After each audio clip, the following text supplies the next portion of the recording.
Unity of Houston is an inclusive church where we seek to understand and live the teachings of Jesus and other spiritual masters. At Unity, we welcome all people from all spiritual paths and every walk of life.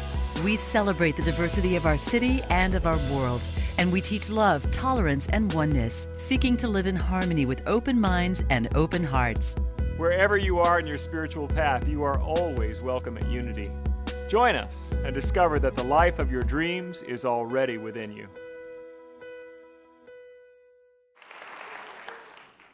That song may be very familiar to those who grew up Catholic. I did not. I grew up Methodist and Pentecostal. We didn't sing Ave Maria at our church.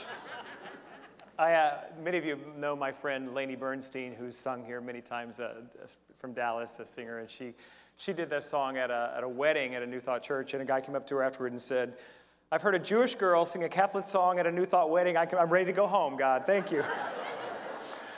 And you also may know that I have a little girl, a beautiful daughter of my heart, Micah, in Dallas, and she's 6, and she's grown up in this New Thought tradition that we have here in Unity. But 2 years ago, she went to her first Catholic Mass at Christmas time. She was visiting an aunt in East Texas, and her aunt sings in the choir, and she walks in with her mom, and she notices and sees for the first time in her life a crucifix, a large crucifix on the wall. And her eyes got wide, and her mom, who grew up Catholic, was like, "I need to get her into this pew now." And so she's very expressive. She says, "Mama, look." She's like, yeah, I know, honey. Shh, be quiet. She's like, "See that guy?" Yeah, I see, honey. Be quiet. "Is he okay?" She says, "Shh, be quiet, Gwenny. It's okay." She's like, "How did he get up there?" So she got an explanation of what this is about later. You know, I think Jean Marie had this quote, and we haven't been able to exactly determine where it comes from, but I love it, that unity is a Christmas faith in an Easter world. That for us, the miracle of the incarnation is really the greatest mystery and truth teaching we know. That God became man.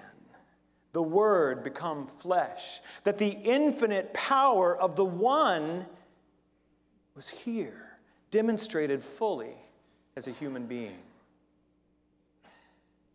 And for those who may be new to our teaching, you may not know this, but in Unity we teach that Jesus was not the great exception, but rather the great example. We got some students here. I like it. Jesus was the great example that he said, "Greater things shall those who come after me do than these." He said that knowing of our oneness with God is the truth for all of us. But we don't all live it fully as Jesus and the other great way showers, the Buddha, Muhammad, these other amazingly enlightened beings, men and women through the ages who have been able to release those false ideas of separation and come into a truth of oneness, one life, one presence, one reality, and we're all part of it. My favorite metaphor of this is the oceans upon the wave. The other way, you know what I meant. The waves upon the ocean. That we're all individualized waves, but beneath the surface, there's only one presence, and that's what we're about. So Christmas for us in Unity is so important and so to be celebrated, that we remember that this amazing man, Jesus of Nazareth, showed us the way, taught us that the light of God is within us. He said, "Don't you know you are the light of the world?" So if you've been around Unity for a while, I know some of you have been coming to our Christmas Eve services for decades. You've heard this story of the metaphysical interpretation of the Christmas story a lot. And you probably know it backwards and forwards. And then people who are maybe new to us, or maybe this is your first time in one of our services, you might, what? I don't understand this idea. What do you mean metaphysical interpretation? See, all month long, we've been celebrating Advent here at Unity, which is the preparation to birth the Christ. So I've been telling you every week, you're pregnant. And some people are like, when do we get to not be pregnant? Christmas Eve. It happens tonight. We're giving birth. But the idea that those qualities of peace and joy and love and hope, they're alive in us, the qualities of God, ready to be born. But I wanted to I wanted to bring something to tonight's message that would speak to maybe a first-time visitor here at Unity, or maybe someone who's been coming for 40 years. And what I love are examples. I love stories that show me what it looks like. And so I consulted my dear friend St. Google. And I asked that the best examples be revealed. And for the last few weeks, I've been looking at different people that I admire in our world, people who have stepped into a greater experience of consciousness and demonstration and brought something profoundly wonderful. And there are three women. How fitting I get to give this message after we hear the beautiful singing of the Ave Maria, blessing the Mother of Christ. But there are three women that I would like to bring to us tonight, tell a little bit of their story, to show us what it might look like if we were to step into the truth of our being, what might be possible. The first is Harriet Tubman. Harriet Tubman was born a slave in Maryland in 1822. Her mother's name was also Harriet, but she was known as Rit, and she struggled to keep the family together. We all, I think, know that families were split apart. People would sell the children of their slaves. I don't think I've really understood that. I haven't experienced that. But as I was reading Harriet Tubman's story, I began to feel the pain that must have caused. There are three of Harriet Tubman's sisters that were sold as slaves, and the family was split up. The mother of Harriet, Rit, was so broken, as you can imagine, by this experience of having her children taken from her as property, that she would not allow it to happen. And their owner, his name was Edward Brodess, and he came to take her youngest son, Moses, and something rose up in Rit, and she said, no. She hid her child for a month with people there on the plantation and there were a lot of free folk, black people in Maryland at that time. She would hide him, and she thought she had escaped, and then she brought him back home, and then the owner came with a buyer from Georgia. And Harriet Tubman's mother stood at the door and said this, "You are after my son, but the first man that comes into my house, I will split his head open." She's a slave. And yet something in her stood up against this evil of slavery, and it worked. The owner and the buyer went away. And all the people who knew Harriet Tubman said this was the event that showed her change was possible.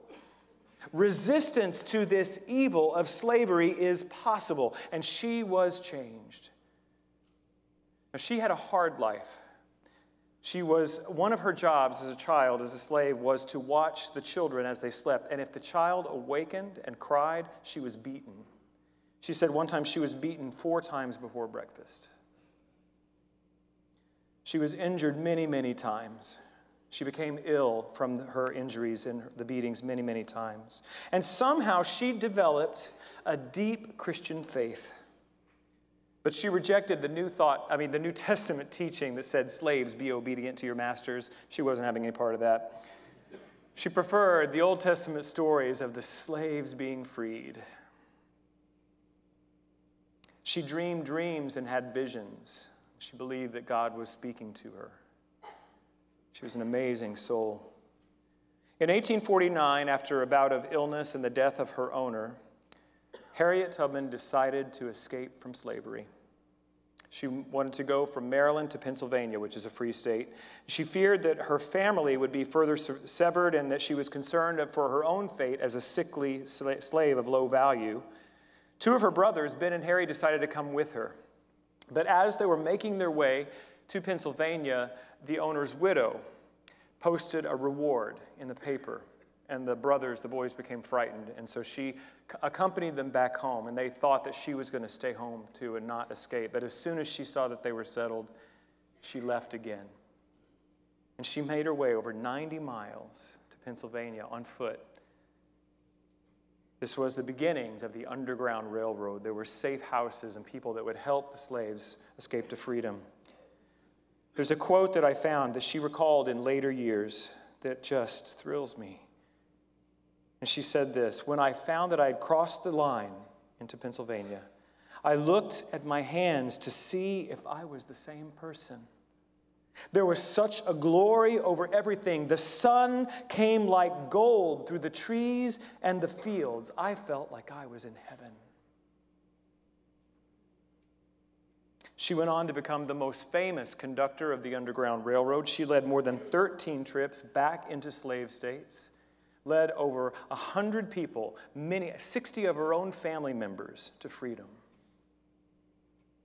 A treasure in our history. A woman who stood up for what was right against the laws, against the traditions, against the customs, because something in her knew that freedom was her birthright, despite what the world told her. That is an example of Christ consciousness being born into our world. Candy Lightner. Candy Lightner was a mom of 3, recently divorced, living in the Sacramento area. And on May 3rd, 1980, her life changed forever. Her 13-year-old daughter, Carrie, was hit by a car while walking to a church carnival with a friend. She was struck with such force that she was knocked out of her shoes and thrown 125 feet. She died not long after. The driver that hit Carrie never stopped, and later it was learned that he had been drunk at the time of the incident, and it wasn't his first drunk driving incident. As a matter of fact, he had been arrested shortly before. After the police officers came to tell Candy what had happened, they told her that more than likely nothing would happen to the driver. And she felt a rage like anything she had ever experienced. She channeled her grief and her rage, and she knew that something had to change. 4 days after her daughter's death, she started a grassroots organization with its sole purpose to improve the laws. She quit her job and she used her savings to fund Mothers Against Drunk Drivers. Later, it became not Mothers Against Drunk Drivers, but Mothers Against Drunk Driving. It became clear that she didn't want to oppose the people. It was the consequences, their actions, that she wanted some change. Through MAD, Lightner helped get new anti-drunk driving legislation passed in individual states and nationally. That was the organization that helped to change the drinking age to 21 as a national law. And since 1980, Mothers Against Drunk Driving has saved, estimated to be 350,000 lives and counting. Candy Lightner is an example of the light of Christ being born in a human being and changing our world for good. There's one more I want to share with you. I think we have a picture of her too. You probably don't know this woman, but her name is Jenny Moretter. 2 years ago, Jenny wanted to throw a 10th birthday party for this beautiful girl next to her daughter Mackenzie. Mackenzie was diagnosed at 1 year old with something called Soto syndrome. She was developmentally delayed. She grew at a faster rate than other kids. She always had a hard time. And for her 10th birthday, Jenny wanted the world to know how wonderful this little girl was, and so she wanted Jenny to have this experience of a happy birthday party. And she sent out the invitations. Not a single acceptance through an RSVP. Not one person said they were coming to the party. Not one person. And Jenny was heartbroken. And she shared that grief and that heartbreak on Facebook. This was just 2 years ago. And she was just asking if there's anyone local, if she could get 10 people and a few kids to come to her house so Mackenzie could have her birthday party. 300 people came to Mackenzie's birthday party, including a member of the Minnesota Vikings, the mayor of their town. They had food donated for 300 people. Elsa from Frozen came. It was incredible. And Jenny said, I just wanted people to know how wonderful my daughter is. She is kind. She is intelligent. I just wanted people to know her. And Mackenzie said, I've always had a hard time making friends to have my voice heard. She said this at the party, but I want you to know I love you all. That's what it can look like. To let the light that was in Christ Jesus shine in a life. The thing I noticed about all three of those stories, and I looked at a bunch of stories when I was preparing for tonight, is that here's my thing. I've always had this belief up until recently that if I was going to do this birthing the Christ light into consciousness, I would have to become somebody else first. Because I'm too flawed, I'm too human. It's only the great people that do this stuff, right? And I'm just ordinary. So I didn't really think that it was possible for me unless I got perfect first. And I knew that was not going to happen. And then I thought about the story of Jesus of Nazareth's birth. There are a lot of ancient stories of virgin births and gods being born in human form. It's very, very common in many, many cultures. And they're usually quite grand in their entrances. Do you remember when Athena sprang fully formed from Zeus's head? They're like these dramatic, big stories. And yet we have here a story of a man born to a simple carpenter's family in a stable. From humble beginnings, greatness came. It said when Jesus began his earthly ministry, you know that thing about no one is prophet in his hometown? They knew who he was. That's Joe and Mary's kid. What has he got to show me? And yet, this man who loved God and who loved people and understood that there is no separation between us and the divine, he taught and he healed. And over 2,000 years later, we shine in his light. And these three women, they didn't have to become someone else. They, as I was told in AA, you got to grow where you're planted. That's what they did. They used the circumstances, sometimes even the tragedies of their lives. And right there is where this light of God was made visible. So, I have to tell you, I'm a rookie at this. This is my first Christmas Eve service. I've been singing at them for 30 years, and Howard Caesar is right there. Just want you to know that too. So we love you, Howard and Diane. So I had a little of this going on. Like, this has got to be perfect. And then I remembered what it was I'm here to show you, what I'm here to tell you, what these three amazing women are here to show us. We just have to shine. With the light that is already here, through the life you already have, you're not going to become someone else first. And what is that thing that is ours to do? I'm going to give you a hint on how to find it right now, so listen up. What do you love? What do you love? Harriet Tubman loved freedom and knew it was hers. These other two women, Candy Lightner and Jenny Moretter, they loved their children. Candy said, I don't want another woman to experience what I've experienced because of a drunk driver. It's that close.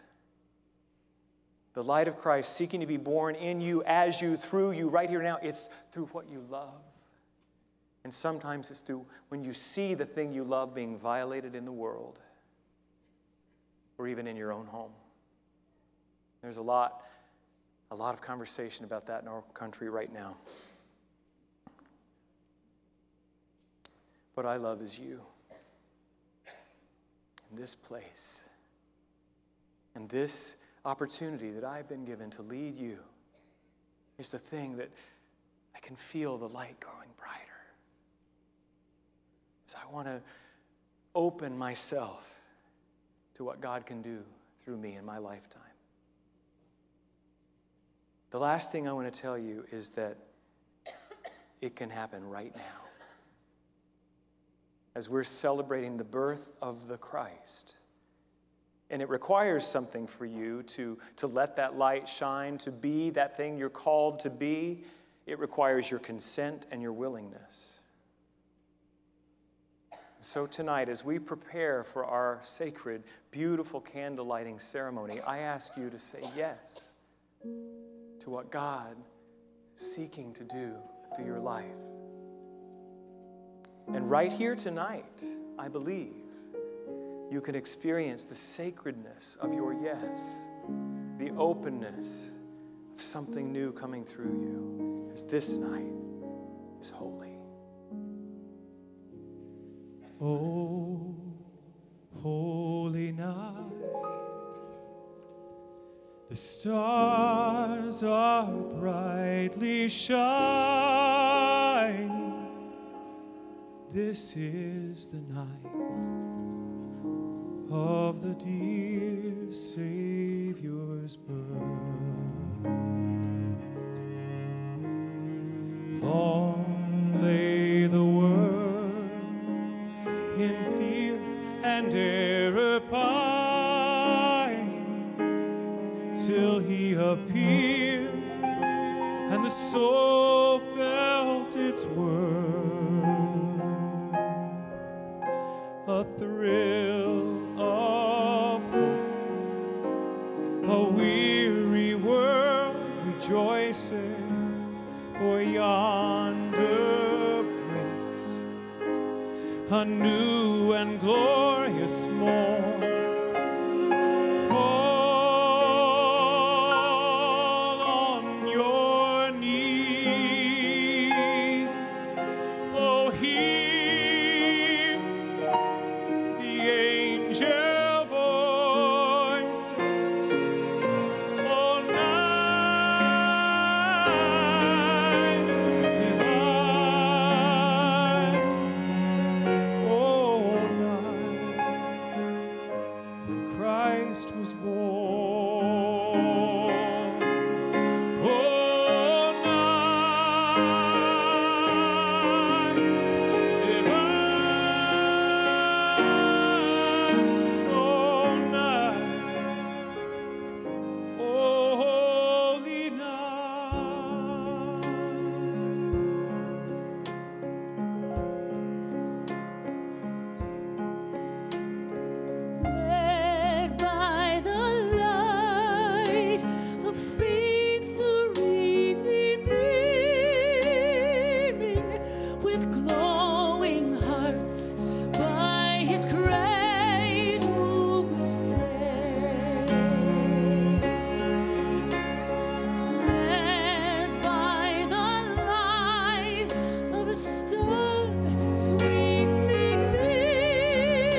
his name all oppression shall cease.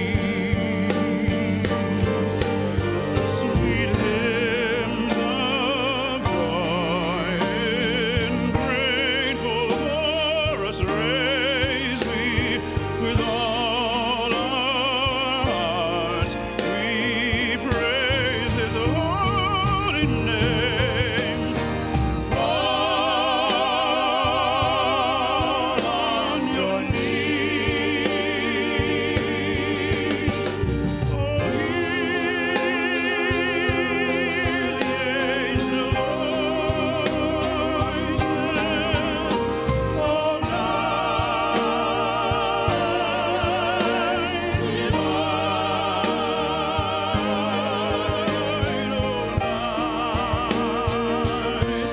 when Christ was born. Oh, night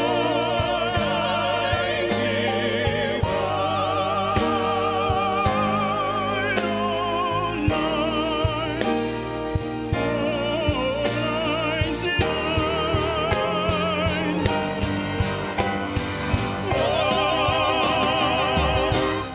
fall on your knees. Oh,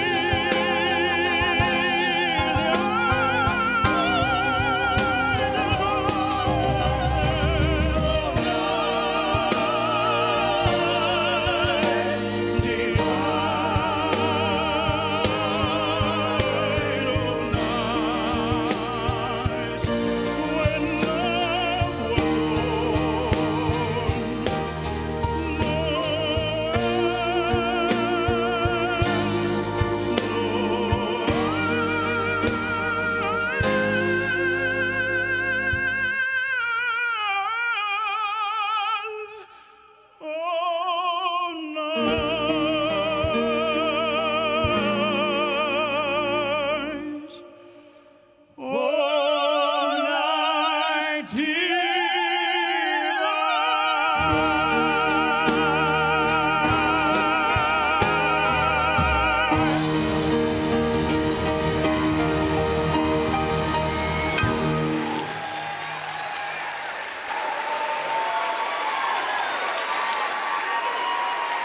Thank you for watching this message today. I'd like to invite you to join us in person here on campus at Unity of Houston for Sunday morning or Wednesday evening services. If you can't be with us here on our campus, you can still join us live on Facebook or on our website, unityhouston.org, Sunday mornings at 11 a.m. Central.